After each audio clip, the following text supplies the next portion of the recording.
स्वामी कोणाकडून सेवा करून घेतात? स्वामींना आपल्या सेवकामध्ये पूर्ण नम्रता हवी असते. त्यामुळे स्वामी त्यांच्याकडून सेवा करून घेतात ज्यांच्यामध्ये अहंकार नसतो. ज्यांच्या मुखातून स्वामींचे नाव नित्य उच्चारले जाते अशा व्यक्ती स्वामींच्या नजरेत येतात.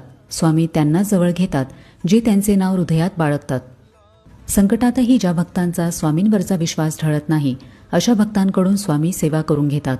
एखाद्या व्यक्तीच्या मनामध्ये कोणतेही कार्य स्वामींसाठी करत आहोत अशी भावना असेल, मनामध्ये नम्रता, पूर्ण भक्तिभाव असेल तर अशा व्यक्तीकडून स्वामी सेवा करून घेतात. स्वामींच्या सेवेमध्ये केवळ कृती नाही तर भाव महत्त्वाचा असतो. माझे कार्य झाले किंवा नाही पण स्वामींच्या सेवेत राहणे हेच मोठे भाग्य आहे, अशी निष्काम सेवेची भावना ज्या व्यक्तीच्या मनात असते त्या व्यक्तीकडून स्वामी सेवा करून घेतात. काही लोक स्वामींच्या सेवेत येतात पण सतत आपले भले, आपली गरज यावर लक्ष ठेवतात. ज्या व्यक्ती आधी स्वामींची सेवा मग स्वतःचा विचार करतात